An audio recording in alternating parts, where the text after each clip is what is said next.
yeah, I need a cup of tea. So, I really want to talk about spoilers. So I'm gonna actually just say, if you don't want to hear spoilers, then you better leave the stream, because I'm gonna get into it. I'll give you 2 minutes. I'll give you 2 minutes to leave if you don't want to hear any spoilers, because yeah. And I advise not knowing anything, because it's best to go in fresh. I watched the main trailer, the teaser. There was one TV spot I caught the whole TV spot of. There was some freeze frames from some of the trailers and the promotional art that obviously I saw floating around the internet through Twitter and all that lot.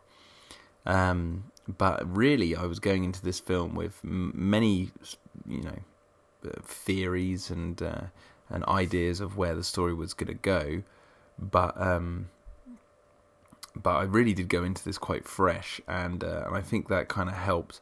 I will say that I think the marketing of the movie, the trailers and stuff, obviously they actually pretty much are on the money with the direction of the film. They don't really say something and then it turns out to be something completely different. Pretty much seems to be on the money. So if you've seen the trailers, you'll kind of know what you're getting yourself into. But there are a lot of kind of surprises along the way that I did not expect from this film. Emerald Swords, can you just talk about what the answers are from Prometheus? I can't talk about that unless I go into spoilers, and I don't want to ruin anyone's experience. I will talk about them, but I want to make sure that the chat is all okay for me to talk about them. Yeah.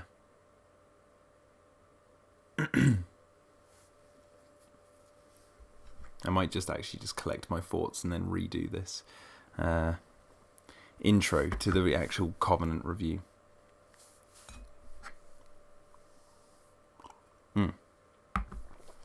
Okay, so let me just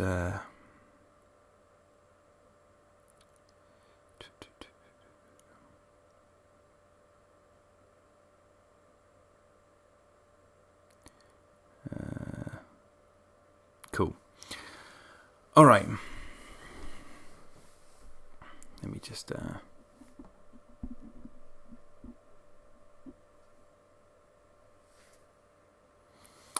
okay.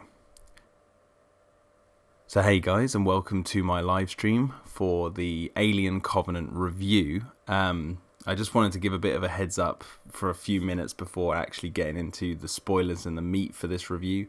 I just gave some people who didn't want to hear spoilers my initial thoughts.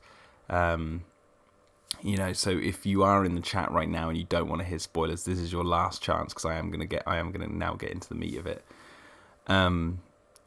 So yes, I really, really loved Alien Covenant. I watched Prometheus earlier today, and I did go to the Alien Day showing on the 26th of April, where they did the double bill of Prometheus and Alien, and they showed some clips of Prometheus and the sort of prologue sequence that they made where Shaw and David are travelling through space. And I've been gearing myself up for this. I really loved Prometheus when it came out. I thought there was some issues, mainly editing to do with that film, but it didn't jar with me too much. Not enough not to love it. And but the one thing I had with Prometheus was, I always said that it's ambiguous to leave a film with an open ending, because if you don't get the other one green lit, then this film's just going to be left in limbo for the rest of time.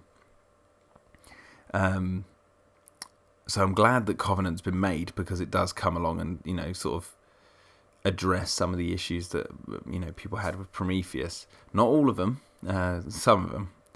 And so it's been 5 years now since Prometheus came out, and so it's been a long time coming. So I was sitting in the cinema this evening, highly anticipating this movie, as a lot of Alien fans would have been, I suspect. But yes, Covenant was really, really awesome. I want to like pick a place to start, and just one more. I know everyone says this all the time, but if you don't want to hear spoilers, then this is your last chance. Go. So this film is essentially more about I would say more about the reasons why a face hugger fits someone's face than it is actually about the xenomorphs themselves. Now, this is going off my first initial viewing. I mean, like I've said, I've just got back from the cinema from seeing it, so my brain is a little bit mush. I'll probably have different thoughts on this film, a few months down the line after I've seen it a few more times. But from my initial thoughts, it's more about like why the facehugger fits a human's head rather than actually where the xenomorph comes from. And that was actually kind of like something I'm really interested in, because I've always thought that when I was a kid. I always thought that why does a facehugger perfectly fit like a human's head? That seems like a specific design. Well, according to Alien Covenant, what they're alluding to is that the engineers managed to create this, monster as a kind of biological weapon. Now, saying that, they still don't answer where the engineers got the alien from. We don't even see any of the engineers that we saw in Prometheus in this film.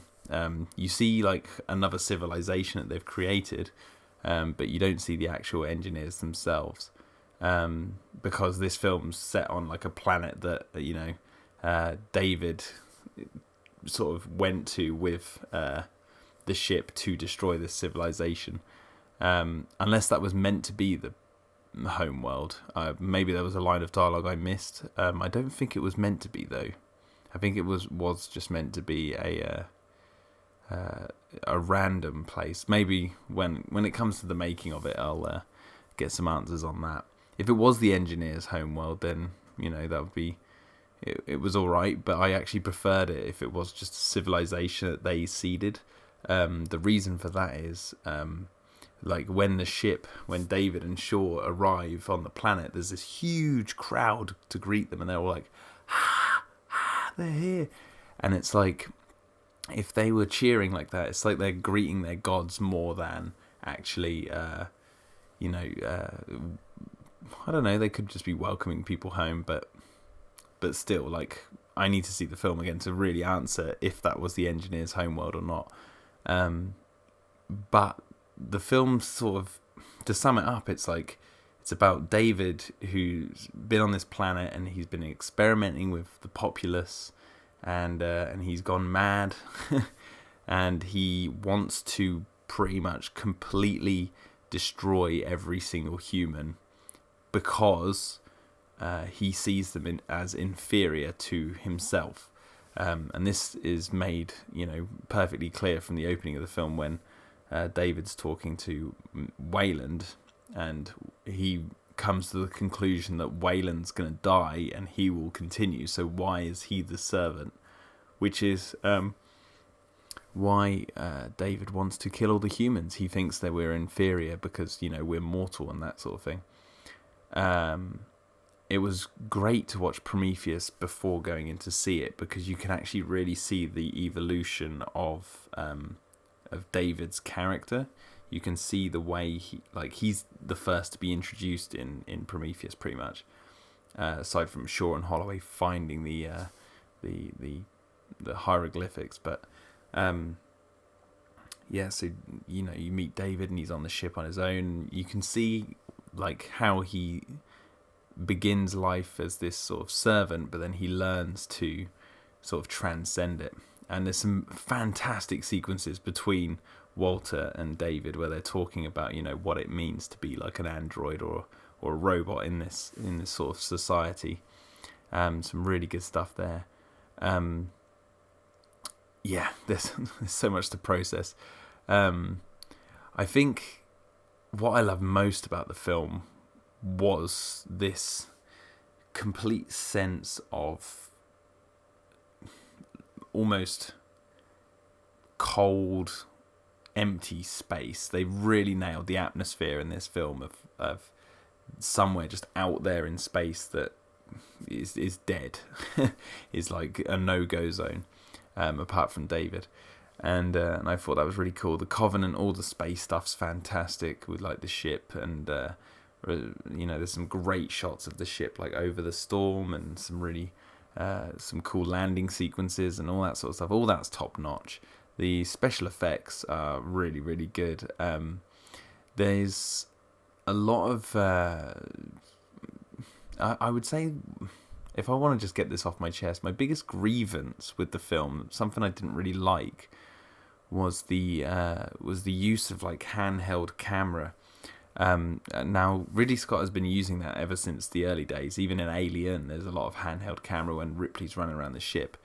But there's a particular sequence in this film which you've seen from the trailers, if you've seen those, where the alien's climbing all along the ship, and Daniels is out there with a gun swinging on a rope, and they're trying to like grab the alien in this crane arm that is throwing the ship off balance, and the camera is shaking, and it's quite hard to see what's actually going on.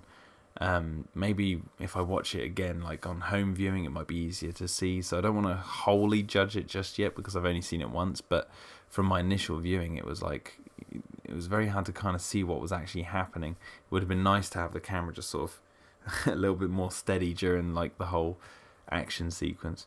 And that, like I said this to my friend who I went to the showing with, in Alien he uses handheld camera just for like a POV shot of Ripley running down like the corridor, and all you're meant to know from this is that Ripley's panicking, and what you're seeing on screen is this smoke and lights and blah blah blah.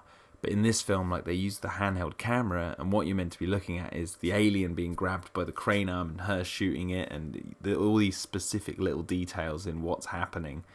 You're meant to kind of gauge in this frantic, like, handheld camera shot, and I found that a little bit jarring. But aside from that, don't really have much else bad to say about it. The film is absolutely spot on. It felt like an Alien film. It felt like a film that was really progressing the world building, and yeah, I've come out of the film with like a million questions as to what David is going to do next. Where did the engineers actually find the xenomorph, or did they actually create it from scratch? Because that's not, unless I missed a line, I don't think that's actually been answered. And also, where are the engineers, and what are they doing? And is the space jockey an alien, an engineer, or is that another race? Because the ship, the fossilization and the thing looks different, and all this sort of stuff. There's a lot of questions I still have concerning that. It was interesting to watch a film where nearly every single character is... I just saw Federico Gomez has just come into the chat. He says, is Predator hiding in the movie? I don't know. But if he was, then I missed him. But I wouldn't have thought so. That said, Federico, I'm talking about spoilers, so you better not be listening if you haven't seen the film. Let me just put the charger on.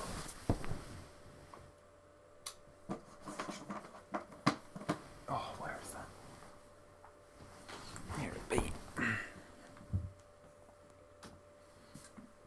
Okay. So yes, where was I? What was I talking about? Yeah, so there's we still don't know where, if the space jockey is an engineer, if that's where that ship came from. And I know Ridley Scott has been saying he's gonna explain that in future movies. And this is a kind of, I guess, another problem I have with Covenant, actually, now I think about it, is the fact that it does have a kind of another open ending. Whereas with Prometheus, it had an open ending, which I was again annoyed at. I was like, because if they don't greenlight the next one, then this film's gonna be left in limbo. And with this film, it has a kind of ending, but at the same time, it was so good you kind of really want to see what's next, and I'm worried that if they don't make the next one, then again this film will be in limbo, and that's kind of annoying. It's like I kind of wish they'd just sort of ended it here, or made a contained story that, you know, you're really invested in. And I say that because Prometheus, well, now after Covenant, going back and watching Prometheus and knowing what happens next and what's happening with David, Prometheus and Alien Covenant are almost like David the Tornado. It's like these two films follow this one character, and in his wake is all this destruction. That's pretty much what the films are about. They're not so much about someone surviving or you know, I guess learning something along the way. It's almost like each film so far, these two newer ones, it's like David is on this mission and no one can stop him, unless in the next film they introduce a character who can. But it's like I get worried that it's all just becoming this higgledy-piggledy mess. But yeah, anyway, enough about the stuff I don't like. Things I really loved. The music was great. It sounded like an Alien franchise film. It had the theme of Alien in there, but it also had, it definitely had some music cues from Alien 3. I swear to God, there's a bit where a guy gets, I think it was in the scene where the captain gets chest bursted, like he gets face hugged, and there's this moment where the alien, this little tiny alien, is coming out of him and stretching his arms up, and the music, I think it's that bit, but there's this bit where the music sounds like Alien 3. The design, I'm just going to be jumping from thought to thought because, you know, like I said, my brain's a bit messed up from coming out of the cinema and doing this straight away. But the design of the whole thing, like the music had flicks of Prometheus and Alien and Aliens and Alien 3 and little bits here, there and everywhere. And it was the same with the design of the film in general. There was definite moments that really reminded me of Alien, obviously. Then there was like the whole ship coming down onto the surface, like the helmets and stuff they wore and the way they were talking to each other really reminded me of the dropship sequence in Aliens. Not that it, you know, said any specific lines or anything from that scene, but it really just reminded me thematically of that sort of thing. And then when it came to David's hovel, where he's been living all this time in these rocky caves, so the way it was filmed and shot and stuff, you know, and what David was talking about and all the religious stuff and this, that and the other, that really reminded me of Alien 3. The xenomorphs, let's talk about those. The xenomorphs they're good. I liked them. They were, you know, pretty gnarly looking, much spindly, more spindly compared to what we've seen previously. But then again, these ones aren't the exact xenomorphs that we've seen before. They are like a slight variation, much like nearly every Alien film we've ever seen. Each alien looks slightly different. But they, I think he the way he shot them in this film was interesting, but at the same time, it was kind of like they were almost too fast for their own good in some parts. Like the aliens would run along, and you're like, what the hell have I just seen? But you kind of wish the alien would be more meticulous and slow. There's the neomorphs in this film, these white like alien things that are in the film as well. He shoots those beautifully. They like are slow. Well, they're fast, but like when you see them up close and stuff, there's all these slow shots of them. And there's this great scene where David, you know, is looking directly at a neomorph and it's just stood over him, and he starts communicating with it.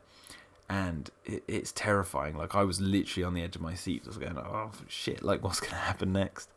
But that was because the neomorph was it. You could tell it was intelligent, and there was something going on behind its behind its completely smooth face.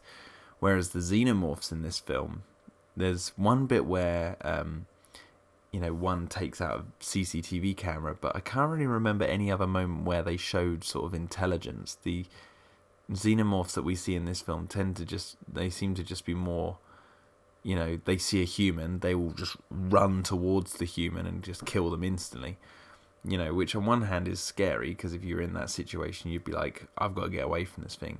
But on the other hand, it doesn't savour the moment of being in this thing's presence. Like in the first Alien, when Lambert turns around and sees that the alien's there in the room with her and Parker, the aliens doesn't just grab her and kill her. It's like horribly, meticulously holding on to her, and goes and attacks Parker, but it still does it in kind of like a methodical way, which is quite disturbing. Whereas in this, like, they're more like, if you see it, then it's just going to run at you as fast as it can and try and take you out. But I did like the design. I did like the xenomorphs.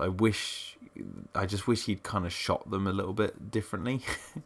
I think there'll be a lot of complaints about the overuse of CGI, but it didn't bother me too much. It was more just the camera work in certain places, like especially towards the climax. Oh my god, a scene I absolutely loved. I loved the scene where Walter and David had their fight. It was like something out of the Matrix, but it was really cool because you believe these robots could fight in such a way because they'd have been taught how to do it, but at the same time they weren't fighting, and when some people fight in movies it looks like they're going into the hits. In this it felt like they really wanted to hurt each other and they were super strong, which the androids have been known to be in the Alien franchise, which had been established previously. But yeah, I love their fight sequence, and any of their exchange was perfect. I love the scene where the ship right in the beginning gets hit by that what is it? Did they call it a neutrino wave or something? And the solar flare thing, not solar flare. What am I talking about? The solar panels that he puts out. One of them's torn, and Danny McBride's character Tennessee and another character go out to fix them. It was so refreshing to see an Alien film with people on the outside of the ship doing stuff in Weyland-Yutani, like logoed stuff, and their like futuristic looking space suits and stuff. That was really refreshing to see. And when that came in, I did kind of think, I was like, oh, are they going to take the final of this film out into space and someone's going to get suited up in one of these yellow suits? But alas, that never happened.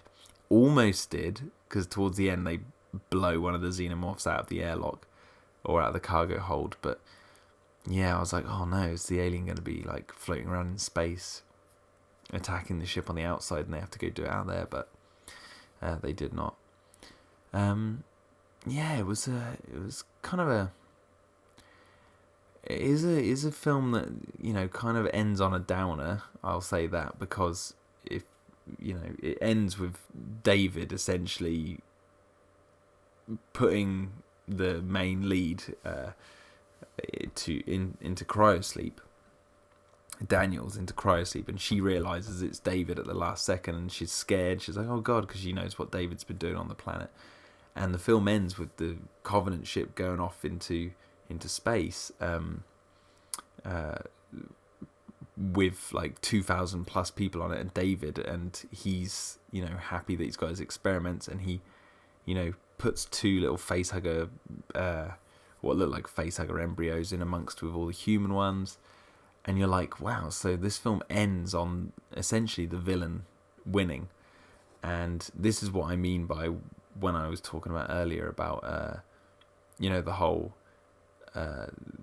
David the Tornado, where wherever he goes he leaves death and destruction in his wake, which I really liked. I do like the idea of this character going around and he's messing with a lot of things, and he's creating xenomorphs, and he's doing this, that and the other.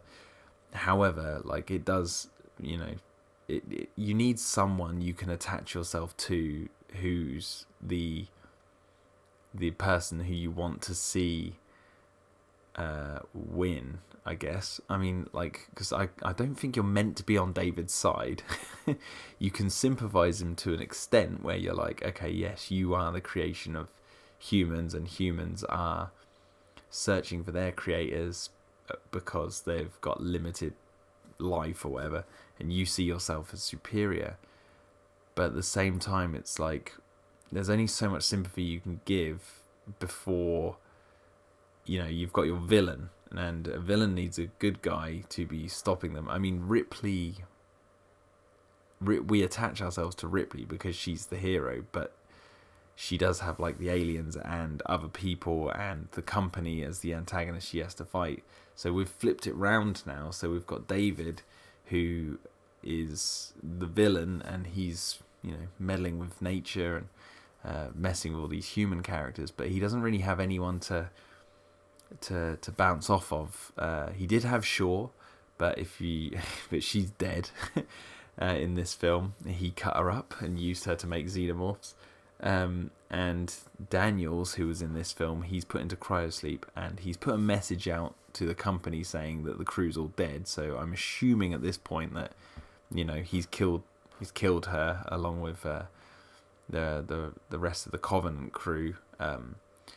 But unless they save her character for the next film, and when they release that she comes back and she is the one trying to stop David, then fair enough, then I'll eat my words. But again, I go back to the open ending thing. This film is in limbo until that happens, and there's no guarantee that film is actually going to happen. And we're hearing rumours of Ridley Scott saying that the next film's a prequel to Covenant called Alien Awakening, and it's like, well, it's like you just want to have a nice, neat film that has a start, middle, and end, that you can, you know, watch and enjoy, rather than watching a film and then going, well, I've got to wait now, 5 years again now for the next chat. It's like this, but you don't want it to become like the Marvel films or Star Wars where they're releasing a film every year. It's just about actually like setting up and paying off in the same film, if that makes any sense. So I did like the ending with David going off with all the people in the ship, but at the same time I was a little bit reserved because I was like, well, now I want to know what happens. But yeah, trying to think of this. There's so much stuff I could talk about this film. I think the face huggers looked great, the eggs looked great, all the alien stuff looked great. It was just some of the like I said, some of the camera shots, the whole, all the acting was great as well, and the whole opening where the first captain is burnt in his cryotube, you know, played by James Franco, and the whole crew dealing with waking up unexpectedly because of this. That was all really good, and the acting is a little bit more naturalistic compared to sort of what it was like in Prometheus, which I actually preferred. So that was really cool. Yeah, it's a very fast-paced film. There wasn't really any moment I was bored at all. There was no moments where I was bored, really. Yeah, a lot to take in. Just trying to think of any last little thoughts I had about the film. No, I can see pretty much the chat is has pretty much gone silent because people don't want to be talking spoilers. Or they've like, a lot of people have just left because when I gave my warning, they've gone. Yeah, I don't know what else to say. David is a monster. He's a really interesting character. I think the idea of, you know, one of our own creations,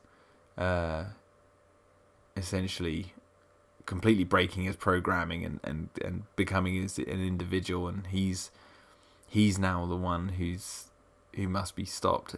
There's just so much.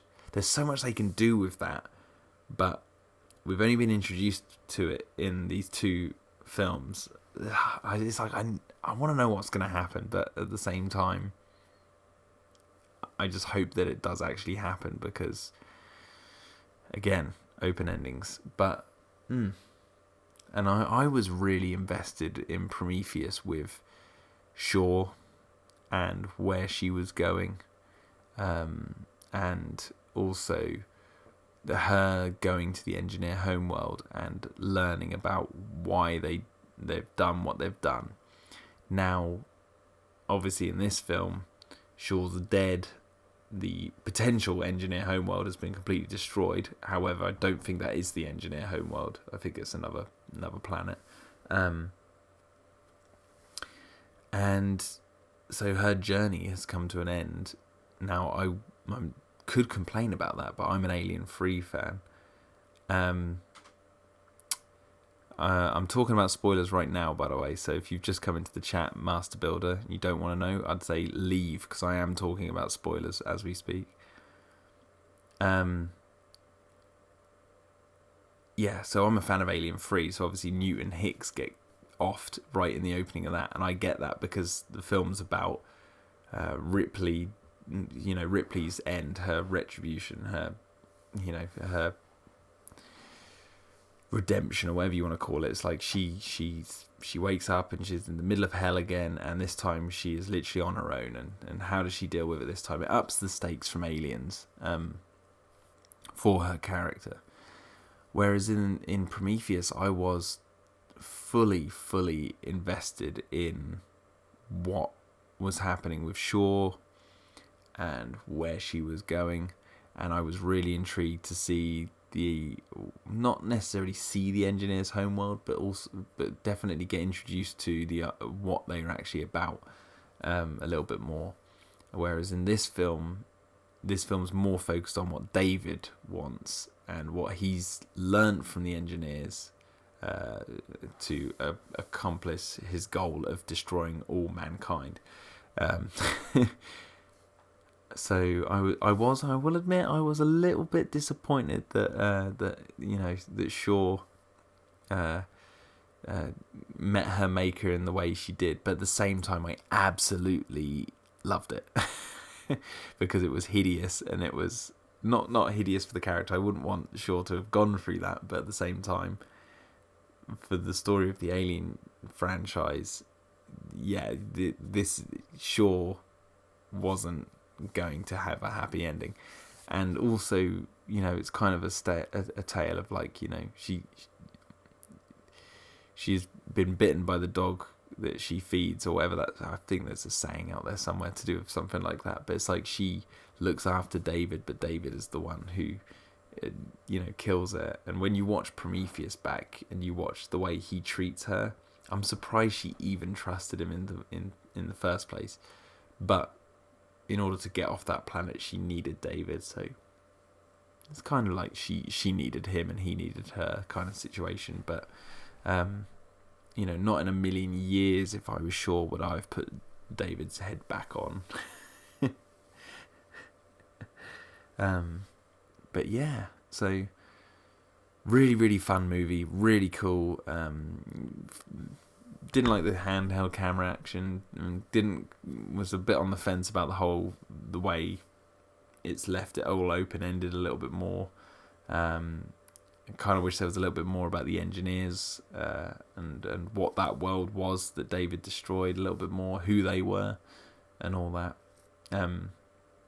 Thought that the alien stuff was great, just again filmed a little bit different to how I would have liked. Acting all on point, music all on point. Yeah, cracking alien film. So yeah, I've waffled on. I've just got back from the cinema, as I've said, and I am done. So I hope you've enjoyed this quick Alien Covenant review. Be sure to look out for more videos about the Alien franchise coming soon. I'm definitely going to sit down with my friend Ross and discuss this movie with him for this channel. So be sure to look out for that. Anyway, guys, I'm now going to head off because I've got a busy week ahead. I hope you enjoy Alien Covenant, and